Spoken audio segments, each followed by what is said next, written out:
Високи цени, нереален попуст и се сведено само на маркетинг и промоција. Уште една тура на лажни попусти ги треса трговските центри овој пат за време на пандемија, се пожалија граѓаните пред камерата на Алфа. Вела дека попустите не биле реални, иако по дуќаните има плакати за попусти од 20, 30 па и 50%. Јас мислам дека све маркетинг, ги дигаат цените, па после ги спуштаат. Например, ќе стават тренерки од 4000, ќе ги дигнат на 5 и ќе стават попуст на тоа и ќе испаднат исто 4. Па мислам дека маркетиншки трик. Да, не се реални. Цела недела Black Friday, на жалост цените се исти, само се покачени и спуштени. Па до негде не е ефикасно, бидејќи мислам дека се истите цени сега. Маркетиншки трик прават некаков или?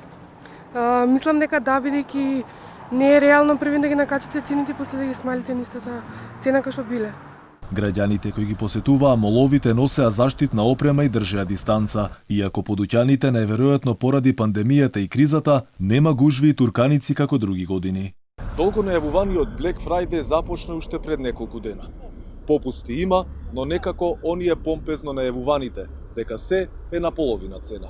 Нашата екипа ниту денеска, ниту пак деновиве не доби зелено светло за влез во еден од најголемите шопинг молови, иако уште пред неколку дена побаравме дозвола за снимање, но од City Mall ни кажаа дека не биле расположени за тоа. Од фотографиите кои се појавија на социјалните мрежи, јасно се гледа дека атмосферата е релаксирана без гужви и ни малку не наликува на шопинг еуфорија, но за разлика од кај нас во светот е сосема поинаку.